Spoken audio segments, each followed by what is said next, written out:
جمہوریت کی سب سے بڑی طاقت عوام ہے۔ 26 جنوری 1950 عیسوی میں اس ملک کا دستور بنایا اور آئین کی ترتیب و تدوین کا کام مکمل ہوا۔ دستور کی روح سے اس ملک کو سیکولر اور جمہوری قرار دیا گیا۔ مختلف حالات، تعصبات اور حکومت غیر منصفانہ رویوں کے باوجود جمہوریت کے 71 سال میں ہم داخل ہو گئے اور یوم جمہوریہ منا کر جمہوریت کی یاد تازہ کر رہے ہیں۔ ہندوستان ایک خوبصورت ملک ہے، مختلف تہذیبوں، ثقافتوں اور زبانوں کا گہوارہ ہے، اور یہ آزادی کے بعد سے نہیں بلکہ بہت پہلے سے ملک کے رگ رگ میں اختلاف و تنوع کا خون موجود ہے۔ ہندوستان کسی ایک فرقہ کا ملک نہیں، نہ کسی خاص مذہب اور اس کے ماننے والوں کی جاگیر ہے۔ اس کی قومیت صرف ہندوؤں سے یا صرف مسلمانوں سے تشکیل نہیں پاتی، بلکہ اس میں اور بھی بہت کچھ ہے۔ مختلف مذاہب اور ملکیت کے لوگ رہتے ہیں، ان کی زبانیں، بھاشائیں، تہذیبیں اور ثقافتیں الگ الگ ہیں، لیکن سبھی مل کر ایک ملک کی تشکیل کرتے ہیں، اس کی ترقی، عروج اور بلندی کے لیے اپنی جان داؤ پر لگا دیتے ہیں، وہی جسے ہم ہندوستان کہتے ہیں، اور ہمیں فخر ہے کہ ہم ہندوستانی ہیں۔ جمہوریت کا مطلب عوام کی حکومت، یعنی حکومت کی چابی عوام کے پاس۔ عوام ہی ہر 5 سال میں ملکی اور ریاستی سطح پر پارلیمنٹ اور اسمبلی کے لیے نمائندوں کا انتخاب کرتی ہے۔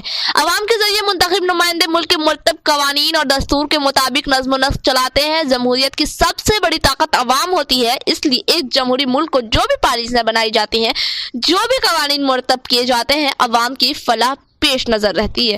اگر ایسا نہیں ہے تو اس کا مطلب صاف ہے کہ جمہوریت اور سیکولرزم کا نعرہ صرف سیاسی اور انتخابی ہتھ کنڈے ہیں، اس سے آگے پیچھے کچھ نہیں۔ ہر سال 26 جنوری کی یاد میں 26 جنوری کے موقع پر نہایت ہی دھوم دھام سے یوم جمہوریہ منایا جاتا ہے۔ اسکولوں، کالجوں، مدرسوں، سرکاری و نیم سرکاری اداروں میں پرچم کشائی ہوتی ہے، ترانے گنگنائے جاتے ہیں اور ہندوستان کی جمہوریت کا احساس دلایا جاتا ہے۔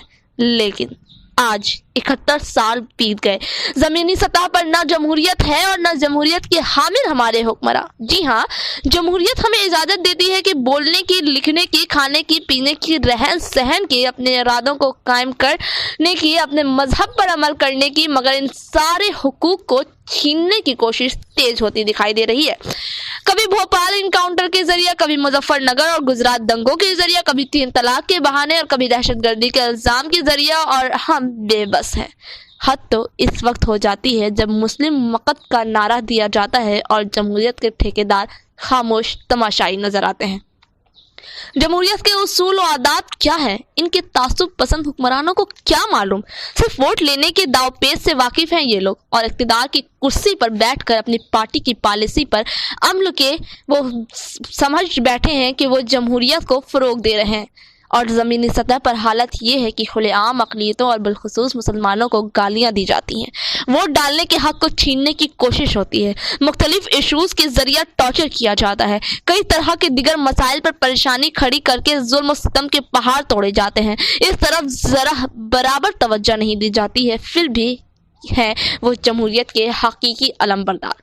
ہندوستان ہمارا ملک ہے، 1000 سال تک ہم نے اس ملک میں حکومت کی ہے، یہاں کے باشندوں کو تہذیب و ثقافت سے آشنا کیا ہے، عدل و انصاف اور حکومت کرنے کا طریقہ سکھایا ہے، تاج محل، قطب مینار، لال قلعہ کی شکل میں فن تعمیر کا اعلیٰ نمونہ دیا، اور اس سے بڑھ کر یہ کہ آج تم جس جمہوریت کا ڈھنڈورا پیٹتے ہو، ہم نے ہی تو سکھایا ہے۔ الغرض ہندوستان سب کا دیش ہے، کسی بھی مذہب کی تفریق کے لیے بغیر سب کی ترقی اس ملک کی ترقی ہے۔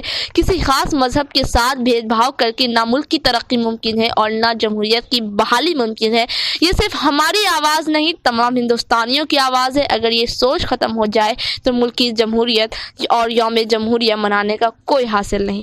تو آئیں آج ہم عہد کریں اور جمہوری انداز میں جمہوریت کے استحکام کو اور مضبوطی کے لیے خود بھی کوشش کریں، اور اپنی زبان، قلم اور سوشل میڈیا کے ذریعے ہندوستانی باشندوں کو، مرکزی ریاست حکمرانوں اور سیاسی آقاؤں کو بیدار کریں، انہیں جمہوریت کی حقیقت سے واقف کرائیں اور بتا دیں کہ ہم اس ملک کے کرایہ دار نہیں بلکہ برابر کے حصے دار ہیں۔